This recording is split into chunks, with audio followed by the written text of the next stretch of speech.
मेरे पास नहीं हुआ ये।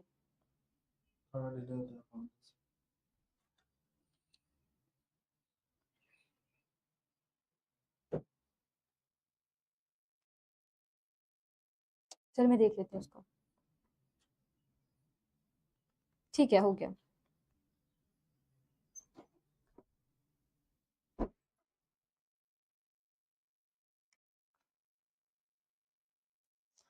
अस्सलाम वालेकुम स्टूडेंट्स, एक न्यू चैप्टर के साथ आज हम दोबारा बायो को बहुत एक आसानी से पढ़ने वाले हैं। ये चैप्टर बायोएनर्जेटिक्स का वो चैप्टर, बायो का ये वो चैप्टर है जहां पे चाहे आप एफएससी के बच्चे हो, चाहे आप एमडी कैट के स्टूडेंट हो, या आप आगा खान का टेस्ट देने वाले हो, नम्स है, या आप रिकंडक्ट के बच्चे हो, ये चैप्टर ना आपको हमेशा रुला के रख देगा। इसके जितने भी प्रोसेसेस हैं बीच में हमेशा आपको कंफ्यूज करते हैं। बहुत छोटी छोटी बातें जो आपको लगता है बहुत जेनेरिक बातें हैं, लेकिन आप हमेशा उन्हीं में कंफ्यूज होकर चीजों को गलत कर जाते हो। तो आज हम देखेंगे कि कितनी बेसिक चीजें आपके क्वेश्चंस में कैसे आती हैं। अगर आपको पेपर में ये वाला एमसीक्यू आ जाता है, ये वाला क्वेश्चन आ जाता है, तो आपने उसको कैसे अटेम्प्ट करना है इन एन इजी वे। तो अब क्या होगा, आपने लेक्चर एंड तक लेना है। उसकी रीजन क्या है, आपको लेक्चर के एंड पे ये जितने टॉपिक्स हम आज कवर करेंगे, ऑब्वियसली हम पूरा का पूरा ये चैप्टर तो कवर नहीं कर सकते इन अ सिंगल शॉट, क्योंकि बहुत सारी चीजें साथ साथ आपको पढ़ाना भी है, साथ साथ आपकी पेपर की तैयारी भी करवानी है, आपकी वो तैयारी भी करवानी है, ताकि आप आज का लिया हुआ लेक्चर दोबारा आपको ये वाले टॉपिक जो आज हम पढ़ेंगे ना, दोबारा ना पढ़ने पड़े। मतलब आज हम जो वाले टॉपिक सब टॉपिक्स कवर कर रहे हैं इस चैप्टर के, इसके नोट्स आज ही बना लो। आज बनाओगे नोट्स तो क्या होगा, पेपर जिस दिन होगा ना आपका, उस दिन आपके यही वाले नोट्स होंगे जो आप सिंगल रिवीजन करोगे इसकी, और आपका जो पेपर है उसको बहुत अच्छे से अटेम्प्ट कर पाओगे। तो सिंपल सी चीज है, बायोएनर्जेटिक्स में हम हमेशा दो ही चीजें पढ़ रहे होते हैं। दो प्रोसेसेस हैं, फोटोसिंथेसिस का प्रोसेस है प्लस सेलुलर रेस्पिरेशन का प्रोसेस है। जहां पे आपको पिक्चर नजर आ रही है, बहुत एक सिंपल सी डेफिनेशन होती है फोटोसिंथेसिस की। 8th क्लास से हम ये पढ़ते आ रहे हैं फोटोसिंथेसिस क्या है। प्लांट्स जो हैं वो लाइट ले रहे हैं, लाइट लेने के बाद क्या कर रहे हैं, अपना फूड बना रहे हैं। लेकिन इस प्रोसेस के अंदर वाली ऐसी कौन सी चीजें हो रही हैं जो आपको रुलाती हैं, तो आज हम उसको एक बहुत अच्छे वे में, बहुत इजी वे में करेंगे। सबको वालेकुम अस्सलाम बच्चों। नोट्स जो है रियान पूछ रहे हैं नोट्स का। स्टूडेंट्स ये लेक्चर लो, आज के इस वाले लेक्चर के जल्दी से अपनी कॉपी पेंसिल निकाल लो। ये हैंड रिटन अपने नोट्स जो आप बनाओगे मुझे, वो आपने मुझे इस लेक्चर के बाद सेंड करने हैं। मैं आपको फौरन से इसकी जो स्लाइड्स हैं जो मैंने आज बनाई हैं, क्योंकि आपने मुझे कहा था कि एंजाइम्स की जो स्लाइड्स थी ना, वैसे ही आपको स्लाइड चाहिए होती है हमेशा ही। तो मैंने आज ये वाले लेक्चर की स्लाइड्स उसी तरह बनाई है जो आपके एज नोट्स काम आएंगी। दीज आर शॉर्ट नोट्स जिनको आप एक बार इसी को रिवाइज कर लोगे ना, तो आपको बुक में से ऐसे पढ़ने की जरूरत नहीं पड़ेगी। जैसे बुक पढ़ोगे आपको पता चल जाएगा ये चीजें तो हम ऑलरेडी पढ़ चुके हैं, लेक्चर में ही कवर कर चुके हैं। तो आपने करना है, इसके अच्छे से नोट्स बनाने हैं। नोट्स बनाने के बाद आप मुझे सेंड करोगे, मैं आपको इससे रिलेटेड जितने क्वेश्चंस हैं, अगर फेडरल बोर्ड के स्टूडेंट्स हैं आपको एसएलओ बेस्ड इसके सारे क्वेश्चन प्रोवाइड कर दूंगी। अगर आप एमडी कैट के स्टूडेंट हो, जो एमडी कैट के इसमें से क्वेश्चन आने वाले हैं वो प्रोवाइड कर दूंगी। आगा खान के हो, नम्स के हो, रिकंडक्ट के हो, आपने साथ मुझे मेंशन कर देना है, मैं उससे रिलेटेड, आपसे रिलेटेड जो मटेरियल है आपको प्रोवाइड कर दूंगी। लेकिन उसके लिए आपने क्या करना है, लेक्चर को एंड तक लेना है, क्योंकि इस लेक्चर के एंड पे भी जो आज के हमारे टॉपिक्स हमने कवर करने हैं, मैंने उसके क्वेश्चंस भी ऐड किए हुए हैं जो आपने सॉल्व करने हैं। और जो बच्चा उन सारे क्वेश्चंस का मुझे सही आंसर देगा, उसको जो चीजें मैंने सारी मेंशन किया ना, इसके अलावा भी मैं एक सरप्राइज जो है वो रख रही हूँ उस स्टूडेंट के लिए स्पेशली, जो सारे आंसर्स को मेरे करेक्ट मार्क करेगा। तो आपने क्लास को लीव नहीं करना, क्लास जो है ना वो एंड तक लेनी। हो सकता है मैंने बीच में वाला एमसीक्यूज वाला पार्ट रखा हो, क्वेश्चंस वाला पार्ट रखा हो, तो अगर आप ये सोचे ना कि चल एंड पे आके हम ज्वाइन कर लेंगे, तो ऐसा भी नहीं करना, बीच में कहीं पे होगा वो। बायो का इकरा बतूल कह रही है चैप्टर 2 बायोलॉजिकल मॉलिक्यूल्स भी करवा दें।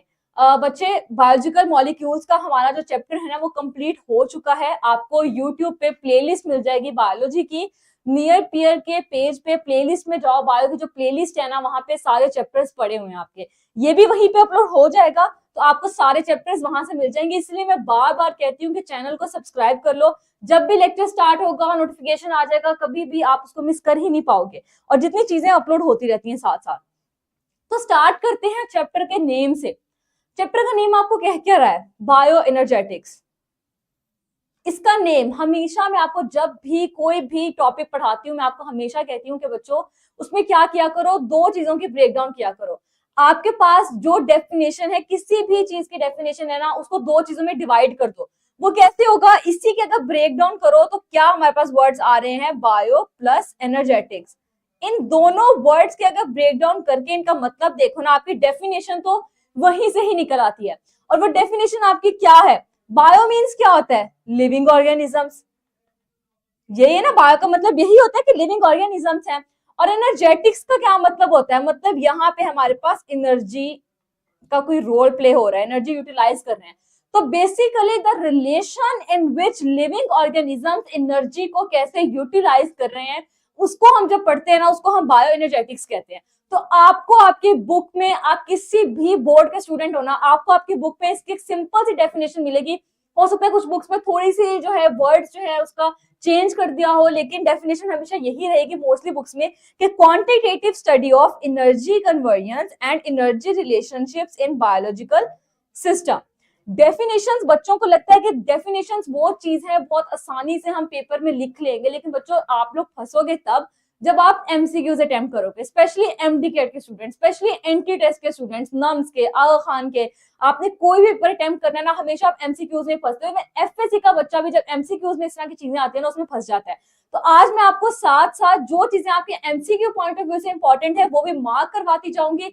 आप उसको अभी से अपनी नोटबुक्स में लिख लेना। जब मैं नोट्स आपको प्रोवाइड करूंगी तो आपके पास जब अपने पास लिखा होगा ना कि ये चीजें मैम ने बताई थी, तो तब आप उसको वैसे पढ़ोगे, वो आपके लिए बहुत अच्छा रहेगा। उसके बाद all metabolic reactions involve energy transformation. चलो इसमें मुझे बताओ कि लिविंग ऑर्गेनिजम्स और एनर्जी का हम रिलेशनशिप पढ़ रहे हैं। लिविंग ऑर्गेनिजम्स फूड लेते हैं। फूड क्यों लेते हैं, क्योंकि उनको एनर्जी चाहिए होती है। अब यहाँ पे क्वेश्चन आता है कि उनको एनर्जी चाहिए क्यों होती है। अभी जो क्वेश्चन है ना कि एनर्जी चाहिए क्यों होती है, इसके बहुत सारे मल्टीपल आंसर्स हैं। एनर्जी में क्यों चाहिए, मैं यहाँ पे मूव कर रही हूँ, मैं यहाँ पे बोल रही हूँ, मुझे हर चीज के लिए एनर्जी रिक्वायर्ड है। लेकिन अगर मैं बात करूं आपके पेपर के, जो पेपर में आपको एमसीक्यू आएगा ना ये वाला, उसमें सारी ऑप्शंस मार्क्ड होंगे। आपके मसल की मूवमेंट के लिए आपको चाहिए, या आपको मतलब डिफरेंट फैक्टर्स देखे होंगे, जो सारे के सारे फैक्टर्स तो सही होंगे, लेकिन आपने क्या कर रहे हैं, आपने यहीं पे कंफ्यूज हो जाना कि सारी चीजों के लिए हमें एनर्जी रिक्वायर्ड है, लेकिन आपने कौन से पॉइंट सिलेक्ट करने हैं। आपके बुक में भी मेंशन है, वो दो पॉइंट्स हैं, ग्रोथ और रिप्रोडक्शन। मतलब अगर आपको एमसीक्यू में ये चीज आ जाती है ना कि आपको ये चाहिए ही क्यों है, एनर्जी चाहिए क्यों है, तो जो आपकी ऑप्शन इनको करेगी ना, ये वाली इसको मेंशन करेगी, आपने उसको करेक्ट मार्क करना है। अब उसके बाद क्या है कि it is governed by law of thermodynamics. Law of thermodynamics आपने फिजिक्स में पढ़े हुए हैं। कौन से दो लॉज हैं आप बेसिकली जो पढ़ते हो, एक होता है फर्स्ट लॉ ऑफ थर्मोडायनेमिक्स और एक होता है second law of thermodynamics. First law आपका क्या कहता है, फर्स्ट लॉ कहता है कि आप एनर्जी को ट्रांसफर कर सकते हो, ट्रांसमिट कर रहे हो, बट आप उसको क्रिएट या डिस्ट्रॉय नहीं कर सकते हो। मतलब आप उसको बना नहीं सकते हो, आप उसको खत्म नहीं कर सकते हो, लेकिन आप उसको ट्रांसफर कर सकते हो। आपका सेकेंड लॉ क्या कह रहा है, सेकेंड लॉ ऑफ थर्मोडायनेमिक्स कह रहा है कि आपके ये जो एनर्जी जो है वो ट्रांसफर हो रहा है या ट्रांसमिट हो रही है, इसके ट्रांसफर की वजह से आपकी इंथैल्पी चेंज हो रही है, जो इंक्रीज हो रही है, वो आपका सेकेंड लॉ ऑफ थर्मोडायनेमिक्स है। तो बेसिकली बायो एनर्जेटिक्स जो है, इसका रिएक्शन जो जितने परफॉर्म हो रहे हैं, that is governed by law of thermodynamics. अब इसमें चैप्टर के डायरेक्ट स्टार्ट करूं मैं, फोटोसिंथेसिस क्या है, इन सबसे पहले कुछ चीजें हैं जो आपके लिए समझना जानना बहुत ज्यादा इंपॉर्टेंट है।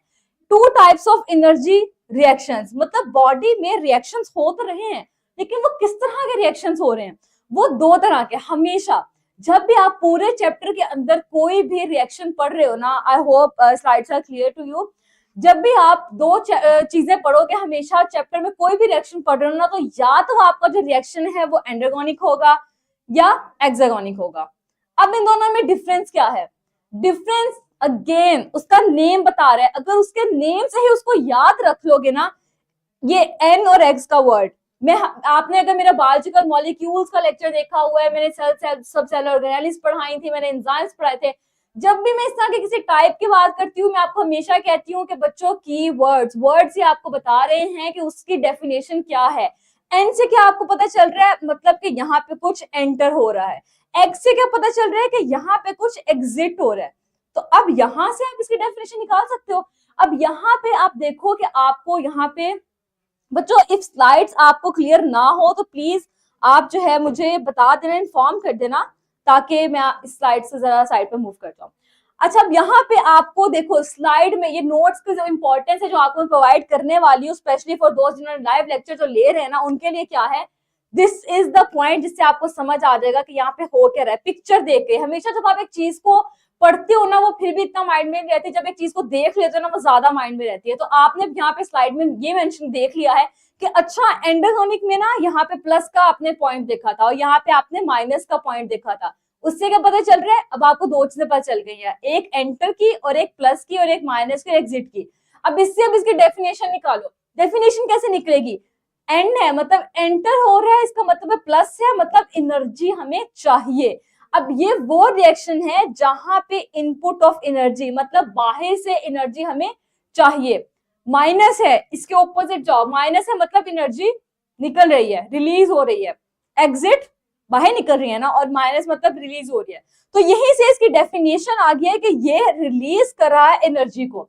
अब दोनों में इसका देखो एग्जाम्पल क्या क्या हो सकती है। इसके वही एग्जाम्पल है जो हमने इस पूरे आपके चैप्टर में चीजें कवर करनी है, और वो क्या है कि हमारे पास एंडोगेनिक जो रिएक्शंस है ना, उसमें फोटोसिंथेसिस के एग्जाम्पल है। फोटोसिंथेसिस में क्या हो रहा होता है, हमारे पास कार्बन डाइऑक्साइड है, मेरे पास वाटर है, जो कन्वर्ट हो रहा होता है आगे हमारे ग्लूकोज के मॉलिक्यूल में। तो अब यहाँ पे एनर्जी रिक्वायर होगी तभी तो एक स्मॉल मॉलिक्यूल एक लार्जर में कन्वर्ट होगा। तो उस एनर्जी की जो रिक्वायरमेंट है, मतलब अब यहाँ पे आपको एक और चीज पता चल गई है कि फोटोसिंथेसिस का जो प्रोसेस है आप इसमें पढ़ने वाले हो, वो प्रोसेस आपका बेसिकली एंडोगोनिक रिएक्शन है। That is an other important MCQ. ये मार्क करते जाओ बच्चों, ये वही चीजें हैं जो आपको पेपर में, जब अभी सुनने में आपको लग रहा होगा बहुत इजी है, तो पढ़ते आ रहे हैं, बहुत बार पढ़ा हुआ है, जब पेपर में आएंगे ना तो यही चीजें आपको तंग करेंगी। तो यहाँ पे अब एक और वर्ड आप देख रहे हो, एनाबॉलिक। बेसिकली मेटाबॉलिक रिएक्शंस क्या है, बॉडी में कभी भी कोई भी रिएक्शन जो परफॉर्म हो रहे हैं ना, आप उसे कहते हो कि ये मेटाबॉलिक रिएक्शंस है। लेकिन मेटाबॉलिक रिएक्शंस भी दो तरह के होते हैं। एक वो होंगे जिसमें या तो आपके पास एक न्यू कंपाउंड फॉर्म हो रहा होगा, दो चीजों के मिलने की वजह से फॉर्म हो रहा होगा, मतलब कि स्मॉलर मॉलिक्यूल्स, यहाँ पे मैं लिख रही हूँ कि स्मॉलर मॉलिक्यूल्स कन्वर्ट हो रहे होंगे लार्जर मॉलिक्यूल्स में, तो वो एनाबॉलिक रिएक्शंस होते हैं। फोटोसिंथेसिस की एग्जांपल दी थी, यहाँ पे क्या हो रहा है, कार्बन डाइऑक्साइड और वाटर मिलके क्या बना रहे हैं, ग्लूकोज बना रहे हैं। दैट मीन्स कि स्मॉलर मॉलिक्यूल्स ही कन्वर्ट हो रहे हैं हमारे लार्जर मॉलिक्यूल्स में, मतलब कि ये एनाबॉलिक रिएक्शन हो रहा है। तो फोटोसिंथेसिस क्या है, फोटोसिंथेसिस एंडोगोनिक रिएक्शन के साथ साथ एनाबॉलिक रिएक्शन ही है। एमसीक्यूज बहुत इंपॉर्टेंट है कि आपको जब भी मेंशन करेंगे ना वो कि कौन सा रिएक्शन है, तो इन दोनों का आपने हमेशा कॉम्बिनेशन देखना है। हो सकता है इसमें से एक चीज मेंशन हो सकता है, दोनों चीजें मेंशन हो, तो आपने हमेशा कॉम्बिनेशन देखना है। अब सेकंड पे आ जाओ, जो एक्सागोनिक है, इसमें क्या हो रहा है, हमने कहा है कि एनर्जी रिलीज हो रही है। एनर्जी रिलीज कब होगी, जब एक बड़ा मॉलिक्यूल छोटे मॉलिक्यूल में कन्वर्ट होगा, जैसे कि सेलुलर रेस्पिरेशन है। सेलुलर रेस्पिरेशन में क्या होगा, वही जो ग्लूकोज मॉलिक्यूल यहाँ पे फॉर्म हो रहा था, अब यहाँ पे उसकी ब्रेकडाउन होगी। ठीक है, तो यहाँ पे आपको क्या पता चला, यहाँ स्मॉलर से लार्जर बन रहे हैं और यहाँ पे लार्जर से स्मॉलर बन रहे हैं। और ऐसे हम प्रोसेस को जिसमें लार्जर मॉलिक्यूल्स ब्रेक डाउन करके स्मॉलर बना रहे हैं, उसको हम कैटाबॉलिक रिएक्शन कहते हैं। अब यहां से तीन मेन पॉइंटर्स जो आपके नोटबुक्स पे हमेशा नोट होने चाहिए, उसको अभी लिख लो। यहाँ पे स्टूडेंट मुझे कह रही है कि थर्मोडायनेमिक लॉ, बच्चों thermodynamic law is not a topic जो आप अपने बायोलॉजी में कवर करते हो, आपने इसको फिजिक्स में ऑलरेडी पढ़ा हुआ है और हो सकता है मुझसे ज्यादा आपको अच्छा ही टॉपिक पता हो। सिंपल सी बात है कि यहाँ पे एनर्जी ट्रांसफर की बात आ रही है। ठीक है, हमारा बायो से जितना रिलेटेड है ना थर्मोडायनेमिक्स, वो इतना ही है कि एनर्जी ट्रांसफर हो रही है। ठीक है, आप बायो में सिर्फ इतनी सी जो बात है ना वो याद रखो।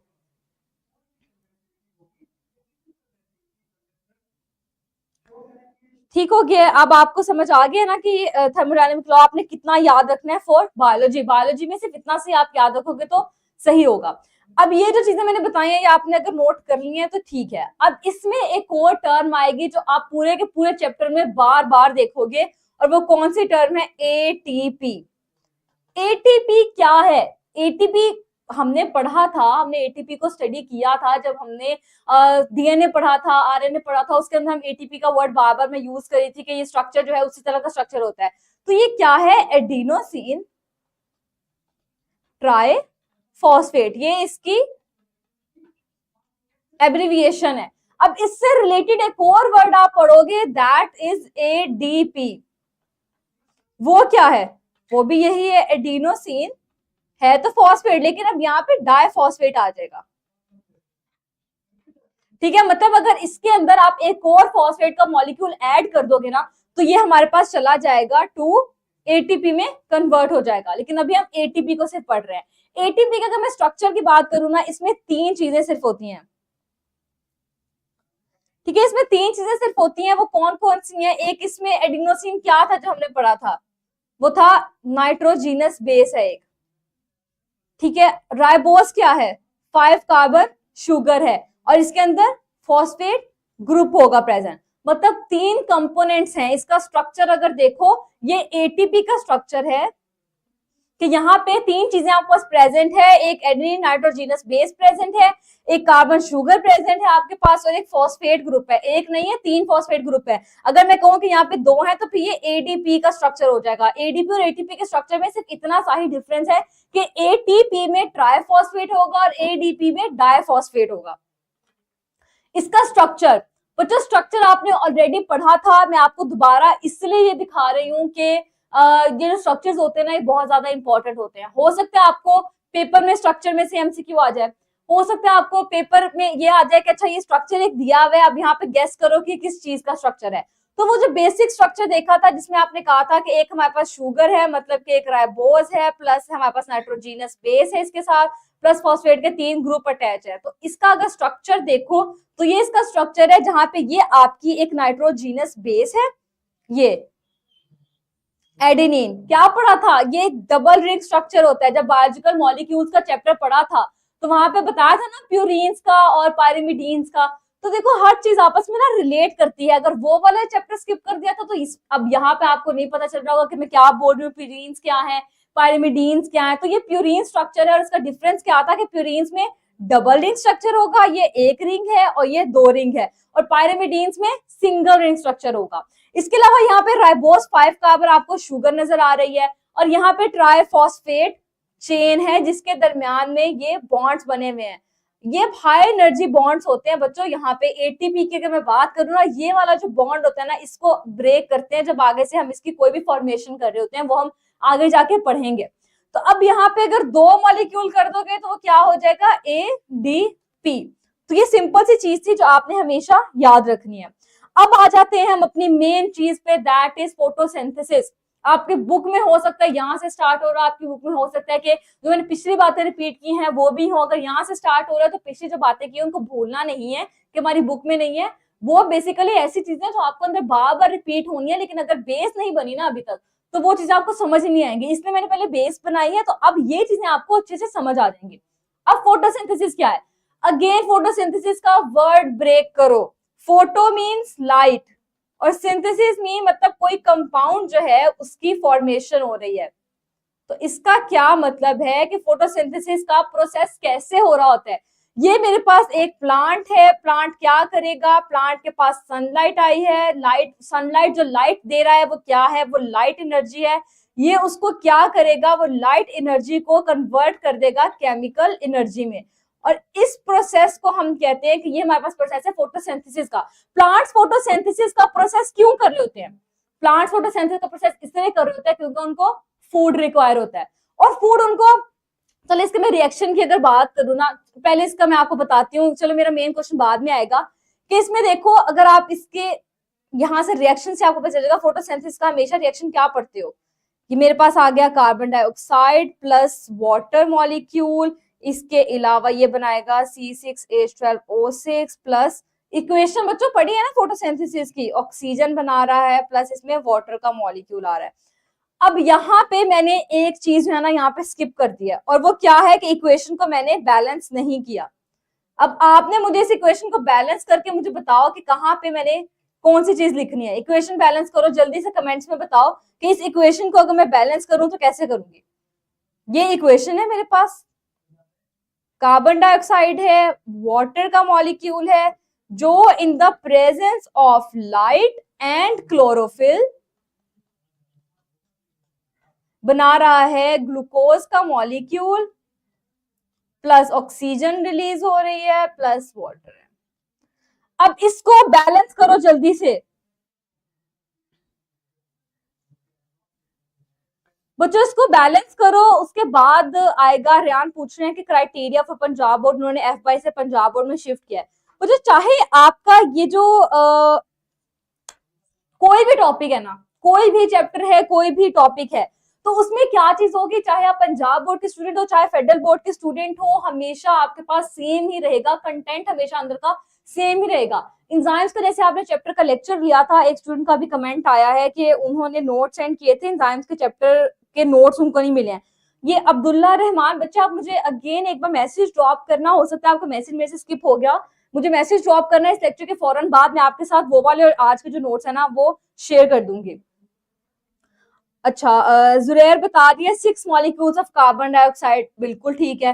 तो आपने ये बच्चों बाकी भी करो। सईदा हिजाब ने बता दिया 6 कार्बन डाइऑक्साइड के मॉलिक्यूल्स हैं, 12 हमारे पास वाटर के मॉलिक्यूल्स हैं, 6 हमारे पास यहाँ पे बन रहे हैं ऑक्सीजन के, और 6H2O यहाँ पे ये मॉलिक्यूल्स आ गए। ठीक है, ये बच्चे ने क्वेश्चन बिल्कुल ठीक बताई, वेरी गुड सईदा हिजाब ने बिल्कुल सही बता दिया है सब बच्चों ने। अच्छा, ये तलहा इफ्तिखार 6+6, नहीं बच्चे गलत, तलहा 6+6 नहीं है, इट्स 6+12 मॉलिक्यूल्स ऑफ वाटर। इसको अगर आपने कहीं पे ऐसे लिखा हुआ है तो इसको करेक्ट कर लो। अब यहाँ पे इक्वेशन बैलेंस करवाने का आपसे क्या पॉइंट था, मतलब मैंने आपसे इक्वेशन बैलेंस क्यों करवाई, आपको लग रहा होगा कि अच्छा इतनी इजी इक्वेशन मैम, इसको हमसे बैलेंस करवा रही है। यही चीज MCQs में मरवाएगी। प्रोडक्ट्स और रिएक्टेंट्स के कितने मॉलिक्यूल्स यूज हो रहे हैं, ये आपका एमसीक्यू में आ सकता है, इसलिए मैंने करवाया है ये। अब यहाँ पे आपको क्या पता चल रहा है, आपके जो रिएक्टेंट्स थे वो कौन से थे, यहाँ पे निकालो रिएक्टेंट्स कौन से थे, कार्बन डाइऑक्साइड और वाटर आपके रिएक्टेंट्स हैं। आपकी प्रोडक्ट क्या बन रही है, यहाँ पे प्रोडक्ट आपकी बन रही है ग्लूकोज का मॉलिक्यूल। अब यहाँ पे ग्लूकोज का मॉलिक्यूल बना है, क्यों बना है, यहाँ पे मेरा वही वाला पॉइंट के प्लांट्स जो होते हैं वो अपना फूड खुद बना रहे हैं। अभी जब मैंने ये वाली इक्वेशन स्टार्ट की थी उससे पहले मैंने कहा था कि प्लांट्स जो है वो अपना फूड बना तो रहे हैं, लेकिन बना क्या रहे हैं, क्या जो हम चीजें खाते हैं वही बना रहे हैं, क्या वो पिज्जा बर्गर बना रहे हैं या वो राइस बना रहे हैं हमारे लिए, मतलब क्या बना रहे हैं, उनका फूड भी ये है जो हमारा फूड है, नहीं, उनका फूड जो है वो ग्लूकोज है, वो ग्लूकोज का मॉलिक्यूल बना रहे हैं। तो यहाँ पे हमारे पास जो हमारा प्रोडक्ट है, प्राइमरी प्रोडक्ट बन रहा है, वो हमारे पास है ग्लूकोज का मॉलिक्यूल, और बाय प्रोडक्ट्स जो है वो है ऑक्सीजन और वाटर। अनदर मेरी बात से एक और एमसीक्यू आ गया कि अगर आपको ये एमसीक्यू आ जाता है कि फोटोसिंथेसिस के प्रोसेस में आपका प्राइमरी प्रोडक्ट क्या है, तो वहां पे आपका प्राइमरी प्रोडक्ट इज ग्लूकोज, और जो ऑक्सीजन और वाटर है ये आपके बाय प्रोडक्ट्स हैं। ठीक हो गया। अब इसमें यहाँ पे फोटोसिंथेसिस का यहाँ पे आपको वर्ड नजर आ रहा है, एनाबॉलिक प्रोसेस है। एनाबॉलिक में ऑलरेडी आपसे डिस्कस कर चुकी हूँ, क्या था, स्मॉलर मॉलिक्यूल्स लार्जर में कन्वर्ट हो रहे हैं, बॉन्ड की फॉर्मेशन हो रही है, तो इसका मतलब है ये एनाबॉलिक प्रोसेस है। इसके अलावा हम इसको रिडॉक्स प्रोसेस भी कहते हैं बच्चों। रिडॉक्स का क्या मतलब है, केमिस्ट्री की ये टर्म है। रिडॉक्स का ये मतलब होता है कि यहाँ पे मेरे पास दो रिएक्शंस हो रहे हैं, जिससे ये वर्ड निकला है, वो कौन से रिएक्शन हो रहे हैं, वो हो रहा है मेरे पास, एक हो रहा है रिडक्शन प्लस एक हो रहा है ऑक्सीडेशन। इन दोनों वर्ड्स को मिला के जो वर्ड है ना वो निकला हुआ है रिडॉक्स का। अब इसको हम रिडॉक्स रिएक्शन क्यों कह रहे हैं, इसका कोई पॉइंट भी तो होना चाहिए ना, कोई रीजन भी तो होनी चाहिए। ये भी इंपॉर्टेंट एमसीक्यू है आपका कि ये कौन सा रिएक्शन है इसको हम रिडॉक्स कह रहे हैं। कभी भी रिडक्शन ऑक्सीडेशन अलग लिखा होगा उसको सिलेक्ट नहीं करना, क्योंकि दोनों परफॉर्म कर रहा होता है। एक यहाँ पे ऑक्सीडेशन कर रहा है और एक यहाँ पे रिडक्शन कर रहा है। वो कैसे, जो मेरे पास कार्बन डाइऑक्साइड है वो यहाँ पे मेरे पास ग्लूकोज मॉलिक्यूल, ये मेरे पास जो प्रोसेस है ना कार्बन डाइऑक्साइड टू ग्लूकोज, ये मेरे पास ऑक्सीडेशन रिडक्शन हो रही है। देखो यहाँ पे गलती मैंने भी एक कर दी है, यहाँ पे रिडक्शन हो रही है, मैंने बोलने में मिस्टेक कर दी, इसको लिख नहीं लेना। लिखना आपने यही है कि कार्बन डाइऑक्साइड जब ग्लूकोज मॉलिक्यूल में जा रहा है ना, ये तो ये हमारे पास रिडक्शन हो रही है। और जो वाटर मॉलिक्यूल कन्वर्ट हो रहा है इनटू यहाँ पे ऑक्सीजन में, तो ये मेरे पास हो रही है ऑक्सीडेशन। इसको अगर मैं आपको नीट करके अगर लिख दूं, यहाँ पे नीट देख लो कि अगर मेरे पास कार्बन डाइऑक्साइड का मॉलिक्यूल है वो ग्लूकोज में कन्वर्ट हो रहा है, that is by process of reduction. और अगर मेरे पास यहाँ पे वाटर का मॉलिक्यूल था और ऑक्सीजन मॉलिक्यूल के फॉर्म में रिलीज हो रहा है, ये हमारे पास प्रोसेस था ऑक्सीडेशन का। इसलिए हम यहाँ पे इसको कह रहे हैं रिडॉक्स है, क्योंकि एक रिडक्शन परफॉर्म कर रहा है और एक ऑक्सीडेशन परफॉर्म कर रहा है। इंपॉर्टेंट एमसीक्यू है, इसको लिख लो। उसके बाद ये वाटर में बात कर रही हूँ कि वाटर आ रहा है, कार्बन डाइऑक्साइड आ रही है, ये आ कहां से रहे हैं? वाटर क्या होता है कि प्लांट एब्सॉर्ब कर रहा है, ट्रांसलोकेट कर रहा है to photosynthetic organ through xylem. जब किंगडम प्लांटी पढ़ोगे ना, तो उसके अंदर देखोगे आप ये वाली चीजें कि ये हो कैसे रहा है। लेकिन यहाँ पे जिस याद रखने वाली बात यही है, एक सिंपल सी बात है, हमेशा पढ़ते आए हैं कि वाटर ने अगर प्लांट के अंदर फ्लो करना है तो वो करेगा थ्रू जाइलम, और अगर हमारे पास फूड रे करना है तो वो करता है थ्रू फ्लोएम। और जो कार्बन डाइऑक्साइड आ रही है वो कहां से एंटर हो रही है? कार्बन डाइऑक्साइड हमारे इन्वायरमेंट में प्रेजेंट है, और इन्वायरमेंट से जो लीव्स के ऊपर स्टोमेटा प्रेजेंट होता है ना, उसके ऊपर से एंटर हो रही है, मतलब वहां से एंटर हो रही है। स्टोमेटा की क्लोजिंग ओपनिंग आपने किंगडम प्लांटी में पढ़नी है आगे, इस पे बहुत ज्यादा आपने नहीं जाना कि अच्छा ये कोई क्या एक नई चीज आ गई है। तो अभी सिर्फ इतना याद रखो कि कार्बन डाइऑक्साइड लीव्स के ऊपर जो स्टोमेटा प्रेजेंट होता है वहां से एंटर हो रही है, और जो वाटर है हमारा वो जाइलम के थ्रू आ रहा है। और हमारे पास यहाँ पे सोर्स ऑफ लाइट कौन सा है? वो सन है, क्योंकि तीन चीजों के प्रेजेंस में ये हो रहा है ना, लाइट आ रही है, कार्बन डाइऑक्साइड है और वाटर है।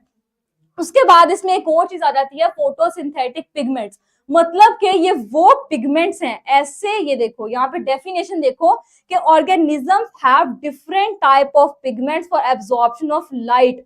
मतलब कि ऐसे हमारे पास ऑर्गेनिजम्स जो कि डिफरेंट लाइट को एब्जॉर्ब कर रहे हैं। हर एक ऑर्गेनिज्म एक सेम लाइट को नहीं कर सकता एब्जॉर्ब, सबने अपने अपना डिफरेंट कर रहा है, सबके कैरेक्टरिस्टिक्स डिफरेंट है।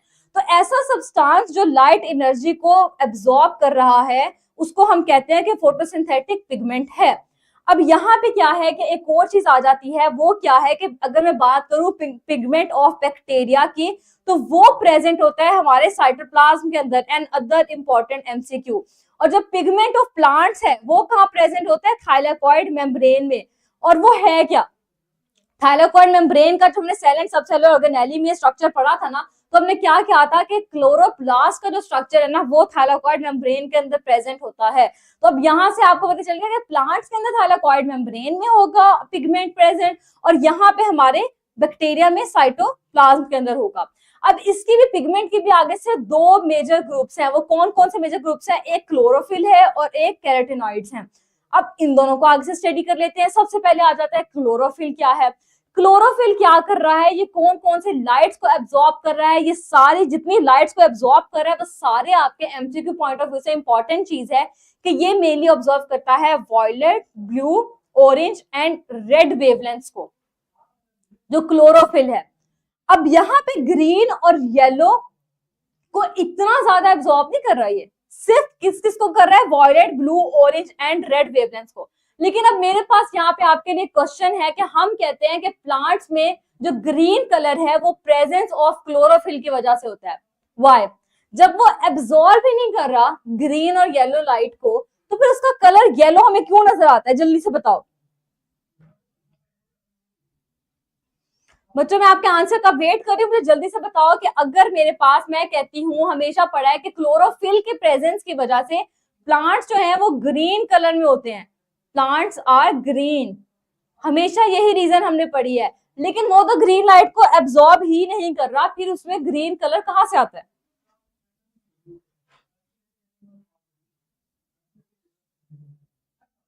कहां से आ रहा है ग्रीन कलर? सोचो सोचो, ये आपका क्वेश्चन है। पेपर में क्वेश्चन ये आ सकता है आपका कि अगर क्लोरोफिल एब्जॉर्ब ही नहीं कर रहा ग्रीन लाइट को, तो हम क्यों कहते हैं कि क्लोरोफिल प्रेजेंस की वजह से ही ग्रीन लाइट होती है?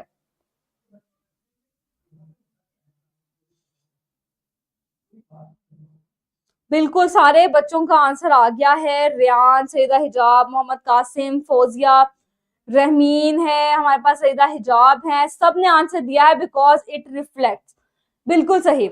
जो कलर प्लांट, अब इसका सिर्फ इतना सा आंसर नहीं लिखाना बच्चों कि it reflects the green light, इसलिए हो रहा है। एग्जामिनर ने कहना है कि ये क्या बात हुई कि रिफ्लेक्ट कर रहा है तो ग्रीन कलर शो कर रहा है। इसका प्रॉपर एक आंसर है, और वो आंसर ये है कि प्लांट्स हमेशा वो कलर को शो करते हैं जिस कलर को वो एब्जॉर्ब नहीं करते। ठीक है, एब्जॉर्ब नहीं कर रहे हैं उसको, एब्जॉर्ब की जगह उसको उसने रिफ्लेक्ट कर दिया है, इसीलिए उसका ग्रीन कलर शो हो रहा है।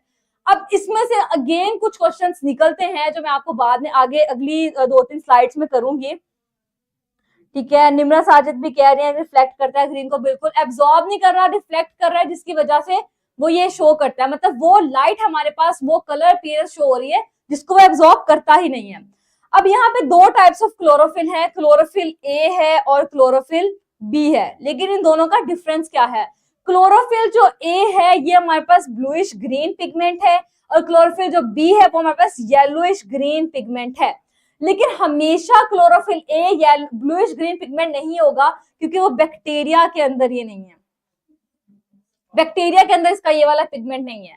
क्लोरोफिल बी में yellowish green pigment except for brown red algae और बैक्टीरिया।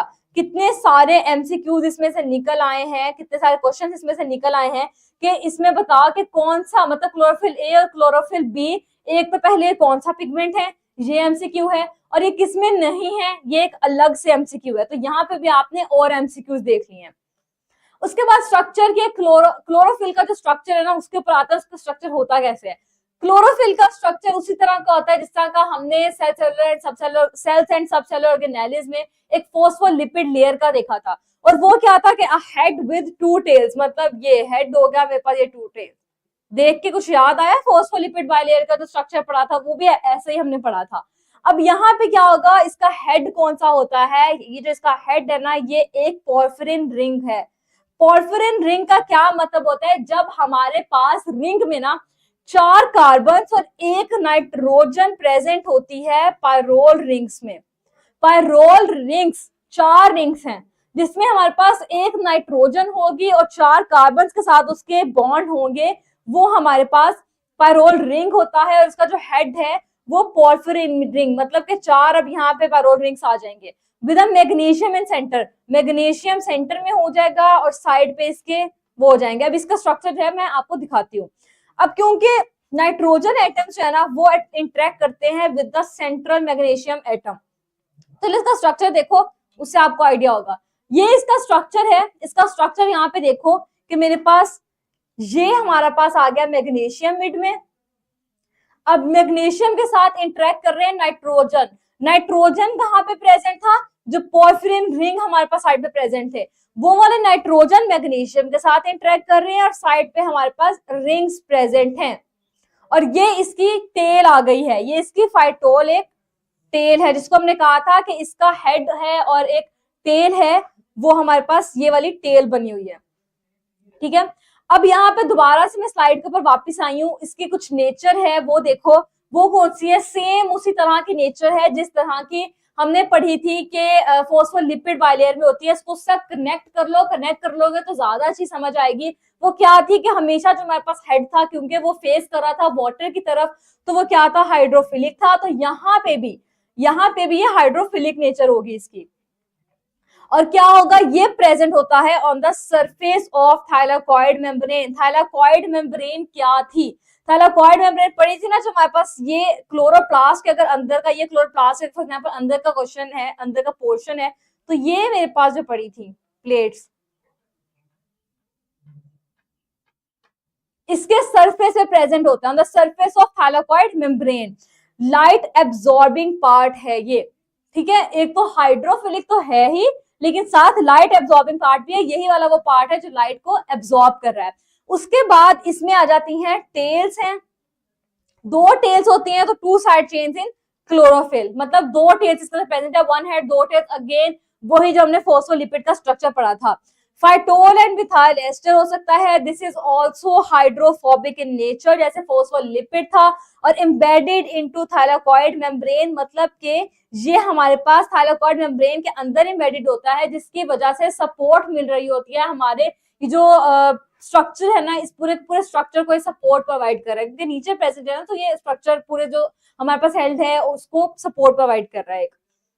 ये स्ट्रक्चर आपने देख लिया इसका। अब क्लोरोफिल, मैंने बोला था क्लोरोफिल ए है, क्लोरोफिल बी है, अब इसके दरमियान कुछ डिफरेंस भी तो होगा ना।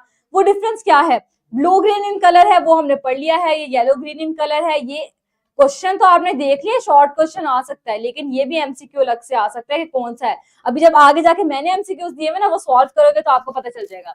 इसका जो है केमिकल फॉर्मूला देखो, केमिकल फॉर्मूला भी another important thing.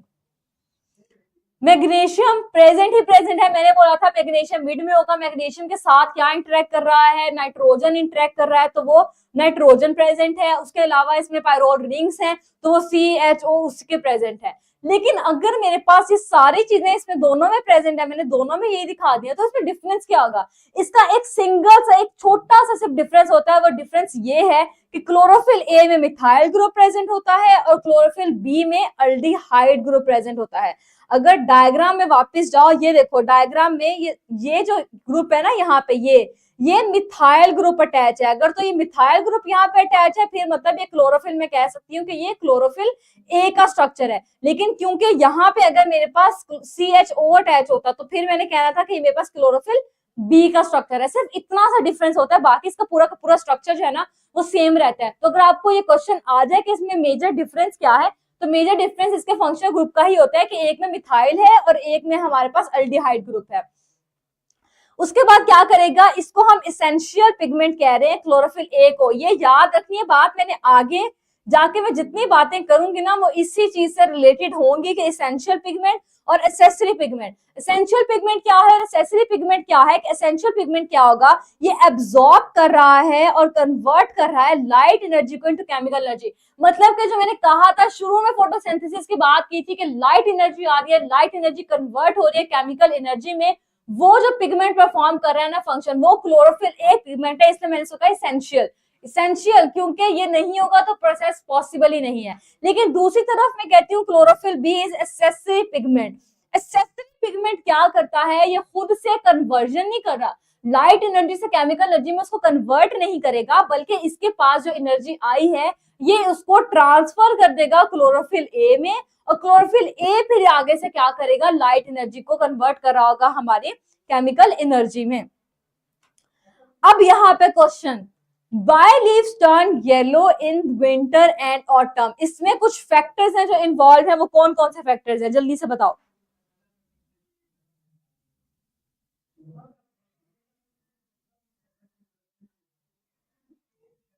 Riyan कह रहे हैं detail lecture not one shot. बच्चों ये वन शॉट लेक्चर नहीं है, इसके हमारे पास आज तो हम सिर्फ बहुत बहुत बहुत बेसिक सी चीजें पढ़ रहे हैं। इसकी जो मेन चीजें हैं ना, जो मतलब जहाँ पे बहुत ज्यादा आपको प्रॉब्लम्स होती हैं, वो होती ही इसलिए क्योंकि आपने इसकी बेसिक्स नहीं पढ़ी होती। तो अभी मैं आपको सिर्फ बेसिक्स पढ़ा रही हूँ, वन शॉट लेक्चर नहीं है ये, आप टेंशन ना लो, हम इसको बहुत डिटेल में कवर करेंगे। अगर फिर भी आपको कहीं पे बीच में कोई प्रॉब्लम आ रहा है ना, तो आप मुझे बताओ, मैं आपसे अभी उसको सॉल्व करती हूँ।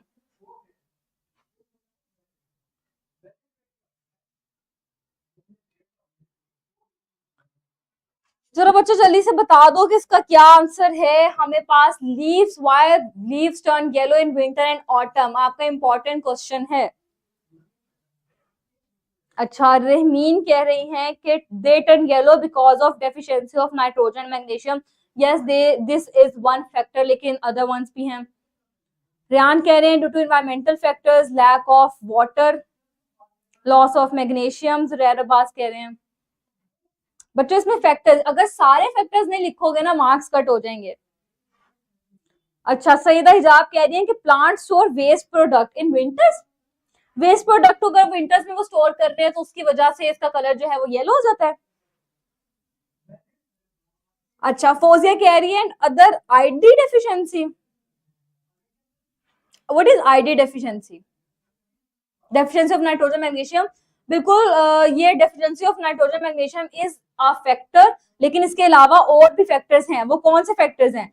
बच्चों सारे फैक्टर्स नहीं लिखोगे ना, पेपर में क्वेश्चन आएगा और सिर्फ इतना सा लिख दोगे कि ये दो चीजों की वजह से हो रहा है, फिर तो मार्क्स कट होंगे। सारे फैक्टर्स बताओ ना।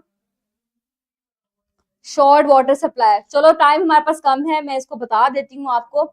ये इसकी रीजन है, क्लोरोफिल की सिंथेसिस। बच्चों ये आपका कंप्लीट एक आंसर होना चाहिए of short, your short question अगर क्वेश्चन पेपर में आपके आ रहा है तो वो आंसर क्या होगा कि क्लोरोफिल के जो सिंथेसिस है that require sunlight, nitrogen, magnesium and warm temperatures.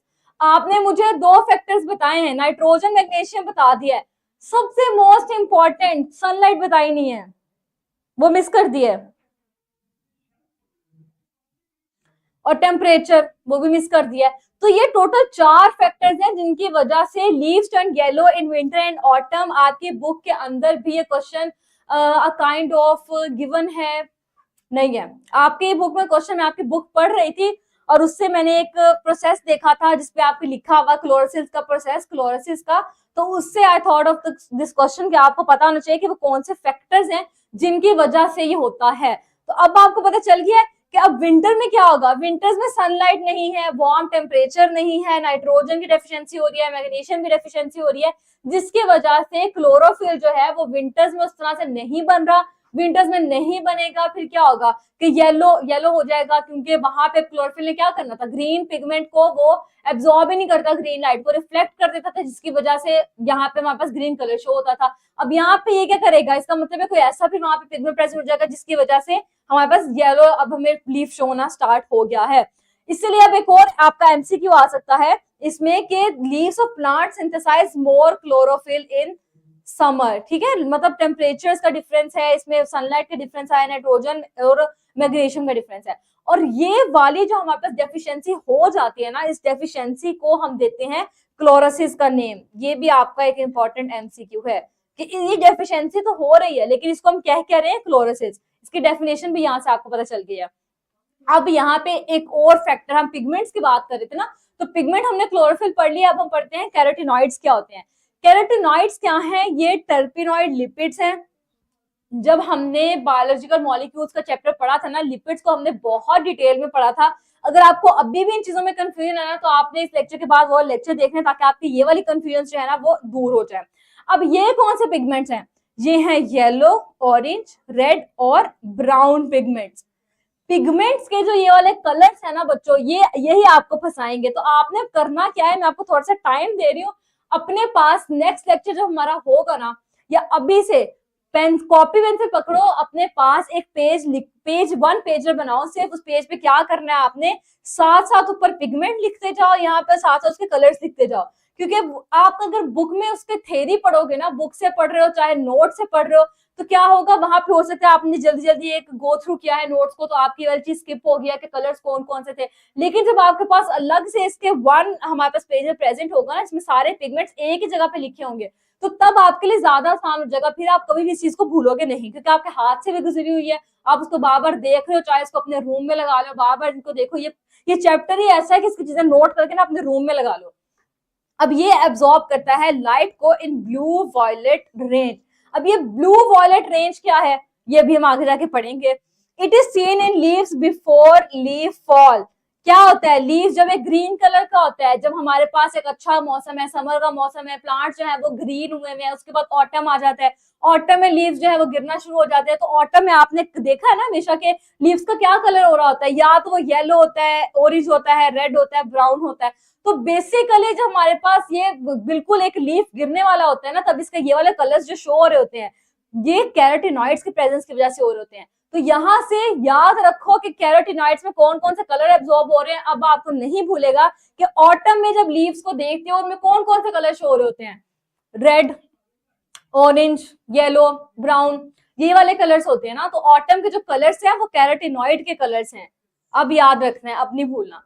Accessory pigment along with chlorophyll भी। एसेसरी पिगमेंट अभी मैंने बताया था, एसेसरी पिगमेंट क्या था, जो खुद लाइट एनर्जी को केमिकल एनर्जी में कन्वर्ट नहीं कर रहा, लेकिन हमारे पास क्लोरोफिल ए में जो मेन हमारे पास कंपोनेंट है, जो लाइट एनर्जी को केमिकल एनर्जी में कन्वर्ट कर रहा है ना, उस तक एनर्जी को ट्रांसफर करेगा। अब टाइप्स ऑफ कैरोटिनॉइड्स, इसमें 2 टाइप्स हैं, कौन कौन सी है, एक कैरेटीन्स हैं और एक ज़ैंथोफिल्स हैं। अब यहाँ पे हमने डिफरेंट जो कलर्स पढ़े हैं ना, उनकी आगे से क्लासिफिकेशन है कि कौन सा कलर क्या कर रहा है। ये ऑरेंज रेड पिगमेंट्स हैं और ये येलो इन कलर है। अब ये जो अलग अलग स्लाइड पे आपको कलर्स नजर आ रहे हैं ना, वन पेजर पे लिखोगे ना फिर नहीं आपको भूलेंगे, तो लिखना है। They are composed of isoprenoid unit, they are also composed of isoprenoid units. इस एग्जांपल में आ जाएगा बीटा कैरोटीन, इसमें आ जाएगा ल्यूटीन।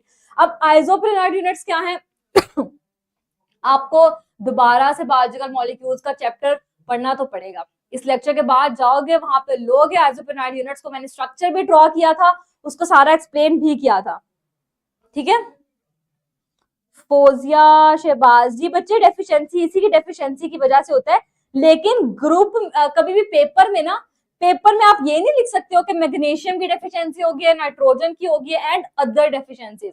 पेपर में ये लिखोगे तो एग्जामिनर क्रॉस कर देगा। आपने पेपर में सारे फैक्टर्स लिखने हैं, अदर डेफिशिएंसीज का वर्ड नहीं लिखना आपने। रोल ऑफ फोटो, मुझे लग रहा है कि मुझे ना एक लेक्चर ऐसा भी करना पड़ेगा जिसमें मैं आपको ये बताऊं कि बच्चों ये पॉइंटर्स हैं, जिसको लिखोगे तो प्लस मार्क्स मिलेंगे, एडिशनल मार्क्स मिलेंगे, लेकिन जिनको स्किप करोगे ना तो फिर इसी तरह की गलतियां करके मार्क्स काटोगे। जैसे एग्जांपल में हम लिख देते हैं ना, ये एग्जांपल एटसेट्रा एटसेट्रा, इसमें ये नहीं चलेगा, ये एग्जांपल नहीं है, यहाँ पे आपको सारे फैक्टर्स लिखने पड़ेंगे। Role of photosynthetic pigment, present तो होते हैं लेकिन इनका हमारे पास रोल है क्या, कर क्या रहे हैं ये।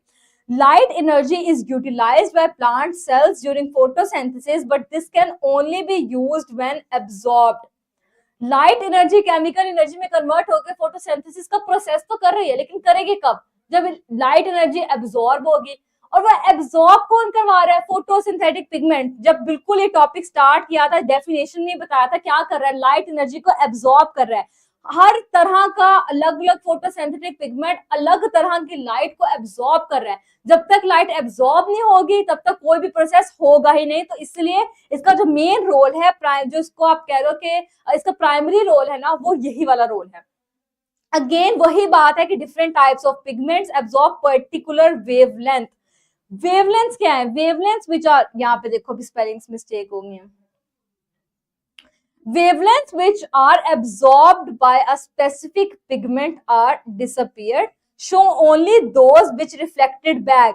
अब ये कौन से क्वेश्चन का आंसर दे रहा है, ये उसी क्वेश्चन का आंसर दे रहा है जिसमें मैंने कहा था कि क्लोरोफिल की प्रेजेंस की वजह से प्लांट्स का ग्रीन कलर शो होता है, लेकिन जब वो कर ही नहीं रहा एब्जॉर्ब ग्रीन लाइट को, वो तो रिफ्लेक्ट कर रहा है, तो फिर इसमें कलर शो क्यों हो रहा है, क्योंकि वो वेवलेंथ जो एब्जॉर्ब होती है ना वो डिसअपियर हो जाती है, और वो जो रिफ्लेक्ट होती है ना सिर्फ वही शो होती है। यहाँ पे भी आपको स्लाइड में क्वेश्चन नजर आ गया है कि व्हाई प्लांट्स अपीयर ग्रीन, क्यों करते हैं ग्रीन, क्लोरोफिल की प्रेजेंस की वजह से करते हैं, लेकिन क्लोरोफिल तो रिफ्लेक्ट कर रहा है ना, उसको एब्जॉर्ब ही नहीं कर रहा। तो ये क्वेश्चन आपका था यहाँ पे। अब उसके बाद इसका प्राइमरी रोल क्या है, ये वही बात है बच्चों, दोबारा से आपकी बुक्स में ना रेपिटेडली एक ही बात बार बार लिखी होती है। लाइट एनर्जी को केमिकल एनर्जी में कन्वर्ट कर रहा है। Chief component of system chlorophyll A है, जिसको हम एसेंशियल पिगमेंट भी कहते हैं। ये एसेंशियल पिगमेंट है, और एसेसरी पिगमेंट्स कौन कौन से हो जाएंगे, बाकी जितने भी हमने पढ़े हैं ना वो सारे के सारे हमारे पास एसेसरी हैं। तो अब यहाँ पे एमसीक्यू क्या बना है आपके पास, एमसीक्यू आपके पास इंपॉर्टेंट ये आ गया है कि हमारे पास जो चीफ कंपोनेंट ऑफ सिस्टम है वो क्लोरोफिल ए है, बाकी सारे एसेसरी कंपोनेंट्स हैं। अब इसमें एक चीज आ जाएगी एब्जॉर्प्शन स्पेक्ट्रम। अब क्या होता है, डिफरेंट वेवलेंथ एक डिफरेंट पिगमेंट को एब्जॉर्ब तो कर रहा है, लेकिन उसको मेजर कैसे कर सकते हैं, उसको हम मेजर करते हैं through an instrument which is known as spectrophotometer. इसको हम ग्राफ की फॉर्म में एक रिप्रेजेंट करते हैं। वो ग्राफ के फॉर्म में कैसे रिप्रेजेंट होता है, फॉर एग्जांपल मेरे पास ये एक ग्राफ है, मैंने नीचे सारी वेवलेंथ्स लिख ली हैं। फॉर एग्जांपल यहाँ मैं लिख लेती हूँ 500 है, 600 है, 700 है, ये 800 आ गई मेरे पास।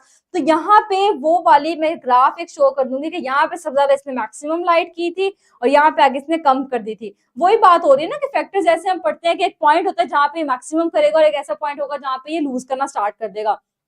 Absorption spectrum of a pigment. अब ये जो ग्राफ मैंने बनाया ना, इसको हम absorption spectrum of a pigment कहते हैं। किसी भी पिगमेंट का वो ग्राफ जिसको ये शो कर रहा होता है कि उसने कितनी वेवलेंथ को एब्जॉर्ब किया है। अब यहाँ पे क्या है कि आपको डिफरेंट वेवलेंथ जो है वो नजर आ रही है इस ग्राफ पे बनी हुई। अगर आप यहाँ पे ये रेड वाली देखो तो ये रेड वाली शो कर रही है हमारे पास क्लोरोफिल ए की है। क्लोरोफिल ए और क्लोरोफिल बी ऐसे पिगमेंट्स हैं जो दो तरह की वेवलेंथ को मैक्सिमम जो है ना वो एब्जॉर्ब कर रहे हैं। और वो कौन कौन सी हैं, वो 400 टू एक 470 है और एक है 630 टू 600, 430 टू 500 है और एक 630 टू 660 है। तीन तरह की हो रही हैं। ये शो कर रही है क्लोरोफिल ए और क्लोरोफिल बी को कर रही है, ये दोनों की दोनों। तो यहाँ पे देखो, अगर आप इस वाली रेंज को देखो ना, तो ये 400 से 470 की ही बन रही है। और अगर इस रेंज को देखो तो यहाँ पे मेरे पास ये 630 टू 660 की बन रही है। लेकिन जो मेरे पास कैरोटीनॉइड है ना, वो सिर्फ एक सिंगल वेवलेंथ पे मैक्सिमम एब्जॉर्ब करेगा, और वो वेवलेंथ है ये वाली 630 टू 660। बच्चों ये स्लाइड में ना मिस्टेक हो गया थोड़ी सी, स्लाइड को आप स्किप कर दो। इस स्लाइड के ना मैं मिस्टेक को ठीक करके आपको दे दूंगी। यहाँ पे जो कलर्स और ये नंबर शो हो रहे हैं ना, इनमें थोड़ी सी मिस्टेक है। आप जिस ग्राफ देखोगे किस ये रेंज में ना मैक्सिमम लाइट को एब्जॉर्ब कर रहा है, वो वाली आपकी जो लाइट है ना, वेवलेंथ है, उनको आपने याद रखना है। उसके बाद arrangements of pigments photo systems क्या है, दे आर मतलब अरेंज कहाँ पे होते हैं ये सारे, इसको हम अरेंजमेंट ऑफ जो पिगमेंट्स है ना, इसको हम फोटो सिस्टम कहते हैं। थाइलाकॉइड मेम्ब्रेन में तो होते हैं, ये मैंने बताया था, in the form of clusters होते हैं। ये अगर मेरे पास थाइलाकॉइड मेम्ब्रेन है तो यहाँ पे क्लस्टर्स की फॉर्म में ऐसे प्रेजेंट होते हैं। अब क्लस्टर्स जो है ना, इन क्लस्टर्स को जितने मॉलिक्यूल्स के क्लस्टर्स हैं, हम इसको कहते हैं कि ये फोटो सिस्टम्स हैं। अब इसका जो पेरिफेरल पार्ट है, यहाँ पे इसके एक्सेसरी पिगमेंट प्रेजेंट होता है।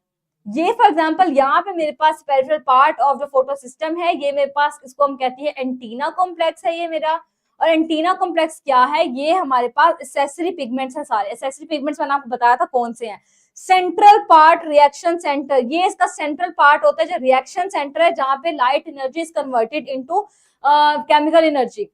कैसे, इसके डायग्राम देखो, ये डायग्राम आपको नजर आ रही है कि ये मेरे पास पूरा ये जो ये बने हुए ना, ये थाइलाकॉइड मेम्ब्रेन के ऊपर प्रेजेंट है।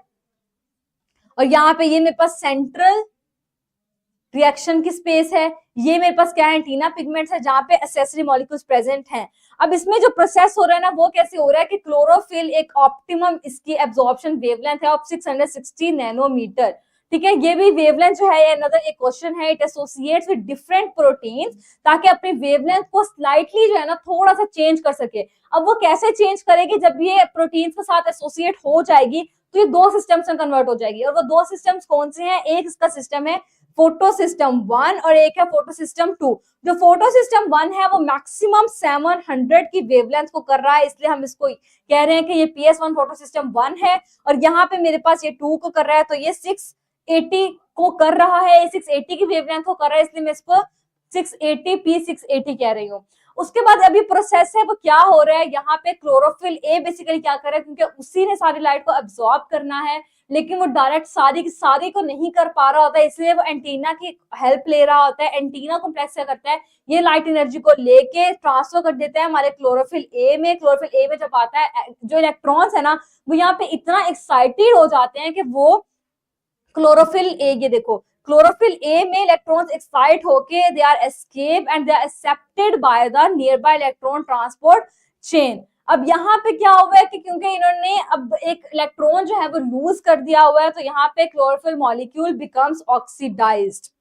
अब इसमें नेक्स्ट आपके पास जो मेन चीजें आ जाती है ना, हमने जितने भी कंपोनेंट्स पढ़े थे that are essential for the photosynthesis process, वो कौन कौन से थे, वो मेरे पास एक लाइट था, एक मेरे पास कार्बन डाइऑक्साइड था, एक मेरे पास वाटर था। तो अगर तीनों फैक्टर्स को सेपरेट सेपरेट पढ़ो तो वो क्या होंगे कि लाइट क्या है, they are electromagnetic form of energy.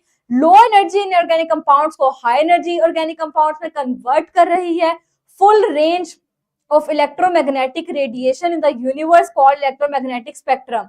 मतलब कि सारी की सारी जो लाइट है ना, वो हम देख नहीं सकते हैं, सारी की सारी को नहीं करते हैं हम, सिर्फ कुछ ऐसा स्मॉल रीजन होता है जो विजिबल होता है हमें सिर्फ, और वो कौन कौन सी वेवलेंथ के होता है, बिटवीन 380 टू 750 सिर्फ हमारे पास विजिबल लाइट होती है। इसके अलावा जितनी होती है ना, वो हमारे पास विजिबल नहीं होती है। इसलिए हम हमेशा जो वेवलेंथ पढ़ते हैं ना, इसी के दरमियान में वेवलेंथ सारी स्टडी कर रहे होते हैं। लेकिन अगर मैं बात करूं कि इसके अलावा जितनी भी सारी वेवलेंथ है ना, उन सबको अगर मिला के नाम दे तो वो यूनिवर्स इलेक्ट्रोमैग्नेटिक स्पेक्ट्रम उसको बोलते हैं। इलेक्ट्रोमैग्नेटिक स्पेक्ट्रम का वर्ड जो है ना, ये इसकी डेफिनेशन है कि जितने भी हमारे पास इलेक्ट्रोमैग्नेटिक रेडिएशन है उसको हम कहते हैं इलेक्ट्रोमैग्नेटिक स्पेक्ट्रम। लेकिन उसमें से हम कुछ सिर्फ विजिबल पार्ट को स्टडी कर रहे हैं, तो मतलब वो पार्ट हमारे स्पेक्ट्रम का जो कि इस वाली रेंज में होता है, 380 टू 750 वाली रेंज में। अब इसमें नेक्स्ट एक और चीज क्या आ जाती है कि rate of photosynthesis variable in different colours of light. Light के जब डिफरेंट कलर्स होंगे ना, उसके बेस पे जो फोटोसिंथेसिस का रेट है ना, वो मतलब ये इसका एक ऐसा फैक्टर है जिसपे रेट ऑफ फोटोसिंथेसिस डिपेंड कर रहा है। अब ऐसा ग्राफ, वो ग्राफ जो ये शो कर रहा है,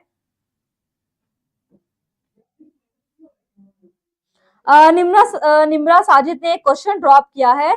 बच्चों मैं आपको इसका आंसर देती हूँ। निम्रा, पहले आप ये चीज देखो, जो मैं अभी रेट हम इसका पढ़ रहे हैं, उनके टाइम हमारे पास कम रह गया है। अगर मेरे पास ऐसा ग्राफ है जो ये बता रहा है कि कितनी लाइट पे कितना रेट है फोटोसिंथेसिस का, तो इस ग्राफ को हम एक्शन स्पेक्ट्रम कहते हैं। लेकिन एक्शन स्पेक्ट्रम और एब्जॉर्प्शन स्पेक्ट्रम को आपने मिक्स नहीं करना, ये दो अलग अलग टर्म्स हैं, इनके अलग अलग डेफिनेशन है, इनको इनके नेम से याद रखो कि एब्जॉर्प्शन स्पेक्ट्रम का मतलब है कि जितनी वेवलेंथ हमारे पास एब्जॉर्ब हो रही है, डिफरेंट लाइट डिफरेंट वेवलेंथ को एब्जॉर्ब कर रहा है, वो हमारे पास एब्जॉर्प्शन होगा। एक्शन मतलब एक्शन हो रहा है, मतलब फोटोसिंथेसिस का प्रोसेस हो रहा है। तो ऐसा ग्राफ जो वेवलेंथ की एब्जॉर्प्शन को शो कर रहा है, एब्जॉर्प्शन स्पेक्ट्रम होगा। लेकिन ऐसा जो फोटोसिंथेसिस के रेट को कर रहा है लेकिन लाइट पे डिपेंडेंट होते हुए, वो एक्शन स्पेक्ट्रम होगा। जैसे जो नीचे ग्राफ है ना, वो आपको ग्राफ इधर नजर आ रहा है, वो ग्राफ क्या है, इसमें दोनों आपको स्पेक्ट्रम प्रेजेंट है, दोनों के अलग अलग डेफिनेशन है, भूलना नहीं है, याद रखना है हमेशा।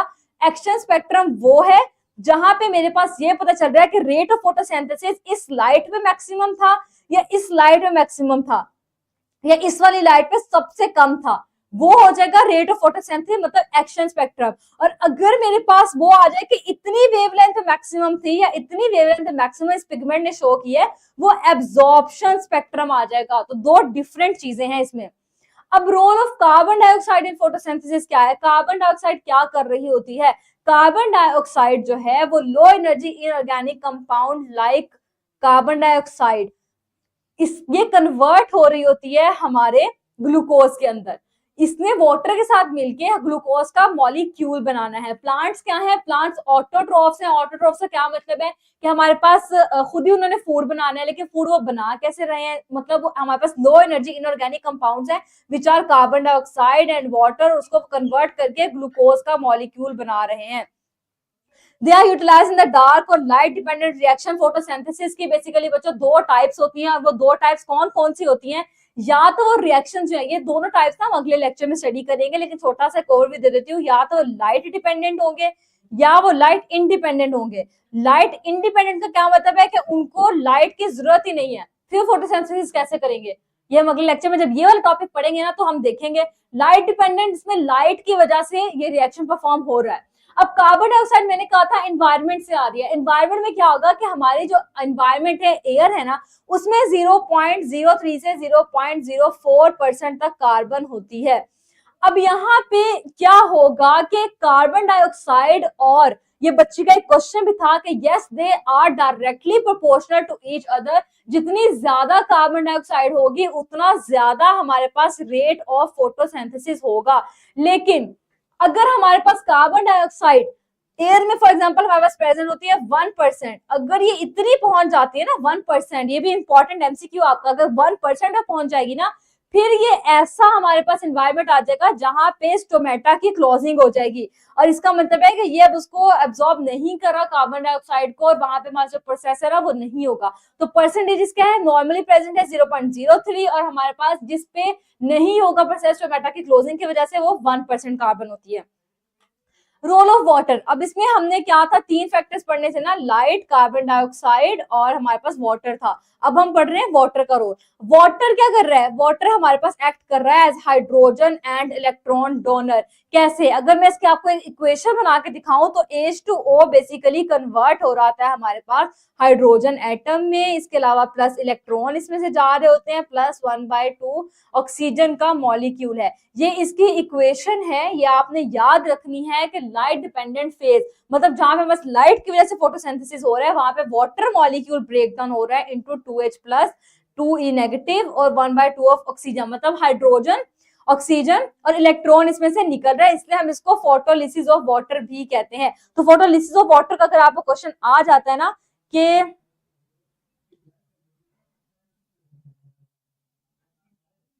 जी हफ्सा बच्चा, अपना क्वेश्चन जो है वो ड्रॉप कर दो, मैं भी आपको उसका आंसर दे देती हूँ।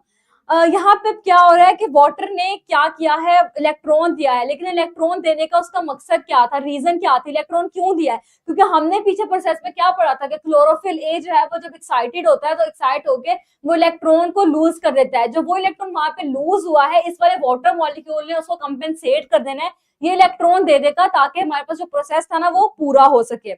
अब ये हमारे पास फर्स्ट रिपोर्ट किया था वैन नील ने इन 1931। अब इसकी हाइपोथेसिस क्या थी? वो हाइपोथेसिस थी कि प्लांट जो है ना स्प्लिट करता है वाटर को as source of hydrogen, releasing oxygen as a by product. वो कैसे? इसकी हाइपोथेसिस जो है ना, हाइपोथेसिस इसकी कंफर्म हुई थी इन 1950 ईयर जो है ना, ये भी बहुत ज्यादा इंपॉर्टेंट होता है। अब इसमें यहाँ पे एक चीज आती है कि इसकी हाइपोथेसिस कंफर्म कैसे हुई थी, आपकी बुक में मेंशन है। इसने आइसोटोप यूज किया था, ये वाला ऑक्सीजन का आइसोटोप इसने ये यूज किया था। इसने पहले इसको कार्बन डाइऑक्साइड मॉलिक्यूल के साथ यूज किया था, फिर उसने इसको वाटर के साथ यूज करके देखा था। जब ये वाटर के साथ एम्बेडेड था ना, तब इसने आइसोटोप बनाया था, लेकिन जब ये कार्बन डाइऑक्साइड के साथ एम्बेडेड था तब उसने वाटर मॉलिक्यूल, मतलब वहां पर ऑक्सीजन आइसोटोप है ना, वो नहीं बना था। तो इससे ये थ्योरी हमारे पास आ गई थी कि वाटर बेसिकली क्या कर रहा है, water as a source of hydrogen है, that is releasing oxygen as by product. अब यहाँ पे आपका आज का ये वाला जो लेक्चर है ना, ये बच्चों यहीं पे वाइंड अप होता है। लेकिन क्या है, हमारे नेक्स्ट लेक्चर बहुत ज्यादा इंपॉर्टेंट, इससे भी इंपॉर्टेंट होने वाला है, क्योंकि आज के लेक्चर में से हमारी बेसिक्स थी। नेक्स्ट लेक्चर में क्या होगा, नेक्स्ट लेक्चर में हमारे पास हम पढ़ेंगे light dependent reactions, light independent reactions, और इसके अलावा हमारे पास केल्विन साइकिल आ जाएगा जो इसी में से एक फॉर्म में है। मतलब आपका सेलुलर रेस्पिरेशन से पहले जो फोटोसिंथेसिस का जितना भी टॉपिक रह गया ना, वो सारा हमने नेक्स्ट लेक्चर में कवर करना है। तो अभी आपके पास कुछ एमसीक्यूज शो हो रहे हैं, जल्दी से मुझे इन एमसीक्यूज का जो है ना वो आंसर दे दो। जब आंसर इसका अली पूछे नेक्स्ट लेक्चर कब होगा, बच्चे नेक्स्ट लेक्चर की डेट मंडे को नेक्स्ट लेक्चर होने वाला है, और मंडे वाला लेक्चर आज वाले लेक्चर से ज्यादा इंपॉर्टेंट होने वाला है, क्योंकि आज सिर्फ आपको बेसिक्स पता चली है। वो बेसिक्स जिसकी बेस पे आपके अगला पूरा का पूरा चैप्टर रिलाई करता है ना, वो सारा का सारा आपकी बेस आज बन चुकी है। ये दोबारा चीजें रिपीट नहीं होंगी, ये चीजें वही चीजें जो मैं बार बार बोलूंगी ना आगे, ये एक्सेसिव मेरे पास पिगमेंट्स यूज हो रहे हैं, ये एसेंशियल पिगमेंट्स यूज हो रहे हैं, ये एटीपी ये कर रहा है, एनएडीपीएच ये कर रहा है। तो ये चीजें अगर ये वाला लेक्चर नहीं ना लिया होगा, फिर वो आपको नहीं याद होंगी। अच्छा जल्दी से बच्चों इसका आंसर दे दो मुझे। एक स्टूडेंट ने आंसर दिया है, जुरैरा अब्बास कह रही है क्लोरोफिल ए। चलो मैं आपका आंसर इधर मार्क कर लेती हूँ। पहले इस बच्चों सारे का इकट्ठे जवाब दो, जल्दी से इकट्ठे जवाब दे दो, अजान टाइम भी हो गया, आपकी नेक्स्ट क्लास भी शुरू होने वाली है, तो जल्दी से इसका आंसर मुझे प्रोवाइड कर दो। 2 का ए, अच्छा मैं देखती हूँ इसको। उसके बाद है 3 का, क्या है 3 का बताओ अब जल्दी से। 3 का क्या है, मोहम्मद जाहिद कह रहे हैं 3 का सी है, ठीक है 3 का सी है। अच्छा फिर आगे सेकंड बी है। टेस्ट भी लें बच्चों, टेस्ट तो आपके होते हैं ना, टेस्ट तो आपके डेली बेसिस पे हो रहे होते हैं। टेस्ट में आपने क्या करना होता है, टेस्ट में अभी जैसे लेक्चर ओवर होगा, प्रैक्टिस ड्रिल्स में अपलोड करवा दूंगी, आपने जाके प्रैक्टिस ड्रिल्स लेनी है, और उसके बाद उसके वीडियो सोल्यूशंस भी देखने हैं, उसकी चेकिंग भी होगी, सब कुछ होगा। थर्ड का कुछ बच्चों ने सी कहा था, कुछ ए कह रहे हैं। अच्छा 3 का, अब माहा तनवीर कह रही है 3 का बी है। अच्छा 3 मेरे पास थर्ड वाले के इतने सारे ऑप्शंस आ गए हैं। चलो बच्चों 3 वाले की तीनों ऑप्शंस बताती हूँ, फोर्थ में मूव करो जल्दी से, जल्दी से फोर्थ पे मूव कर जाओ। 3 बी है, 1 का ए, और मुझे एरिस भी बता रही है 1 का ए, 2 का ए, 3 का बी है, 4 का बी कह रही है, ठीक है। फोर्थ का मेरे पास एक आंसर आ गया है। 4 का बच्चों, 4 का बताओ पहले दोनों, पहले अच्छा सबको ना थर्ड वाले एमसीक्यू में वेरिएशन आ रही है कि थर्ड वाले एमसीक्यू कोई ए कह रहा है, कोई बी कह रहा है, कोई सी कह रहा है। 4 का बी, चलो यार मेरे ख्याल से इतने जो है लेक्चर का पीडीएफ बच्चों में शेयर करती हूँ बस अभी। तो ये वाले एमसीक्यू के जल्दी से इसका आंसर देख लेते हैं। तो इसका करेक्ट आंसर अब मैं मार्क करने लगी हूँ स्लाइड, इसको देख लेना। अच्छा इसके बाद बच्चों ये भी क्वेश्चन है, लेकिन अब हमारे पास इतना टाइम नहीं है, क्वेश्चन मैं आपसे शेयर कर दूंगी, आपने इसके आंसर ना मुझे ग्रुप में सेंड करने या फिर मुझे पर्सनली सेंड कर देना। बच्चों इसके आंसर थे, पहले का क्लोरोफिल यस ए था, पिगमेंट ऐसा जो effective in capturing light energy photosynthesis, chlorophyll A ही कर रहा था, बाकी सारे इसके एसेसिव हैं। उसके बाद सेकंड वाला था रिएक्शन सेंटर फोटो सिस्टम 2। अभी मैंने बताया है कि जो 2 का होता है ना वो होता है 680, जो 1 वाला होता है ना उसको हम P700 कहते हैं कि मैक्सिमम 700 को क्रॉस कर रहा होता है। जो थर्ड था ना, थर्ड का आंसर है हमारे पास बी, जिसमें सबसे ज्यादा सबको कंफ्यूजन है। वो क्या कंफ्यूजन थी कि क्लोरोफिल एब्जॉर्ब कर रहा है light most effectively in the, यही रीजन है कि आपको ये जो मार खा जाओगे इन कलर्स में ही। ये देखो, ये अगर मेरे पास रीजन प्रेजेंट है ना तो क्या होता है, यहाँ पे मेरे पास रेड वाला रीजन प्रेजेंट है, यहाँ मेरे पास ब्लू वाला रीजन प्रेजेंट होता है, तो मैक्सिमम इसका रेट ऑफ फोटोसिंथेसिस ऐसे शो हो रहा होता है। ये मेरे पास ग्राफ बनता है। ये जो हमारे पास एक्शन स्पेक्ट्रम बना था ना वो ऐसे बनता है। तो इसका करेक्ट आंसर बी था। बीबी अतीका, आप मुझे जो है इसी डिस्क्रिप्शन में लिंक गिवन है, बच्चे आप जल्दी से ग्रुप को ज्वाइन कर लो। आपने उसी में नेक्स्ट जो स्लाइड है ना, मैं जैसे शेयर करूंगी आपने इसका आंसर देना है। What happens when light hits chlorophyll molecules in the reaction centre? इसका क्या आंसर है? इसका भी बच्चों बी आंसर था, क्योंकि इलेक्ट्रॉन्स एक्साइट हो जाते हैं हायर एनर्जी स्टेट में। बाकी आंसर सर रिलेटेड नहीं थे। इसकी जल्दी से पिक्चर ले लो। इसके आंसर्स आपने मुझे ग्रुप के अंदर सेंड करने हैं, फौरन सेंड कर देना। जो बच्चे ग्रुप में आंसर्स का सेंड करेंगे ना, मैं उन बच्चों को साथ ही सारे नोट्स वगैरह जो है वो सभी शेयर कर दूंगी। अगर आपने इसका स्क्रीनशॉट ले लिया तो बच्चों, हमारी क्लास यहीं पे एंड होती है। आपके उर्दू की क्लास शुरू होने वाली है, वो आपने मिस नहीं करनी है। उस क्लास को लो और उस क्लास के बाद आपने मुझे सेंड करना है, ठीक है। नेक्स्ट क्लास के लिए अल्लाह हाफिज। हम नेक्स्ट क्लास में मिलते हैं। हमारी मंडे को क्लास होगी 4 बजे ही होगी, अभी से मार्क कर लो।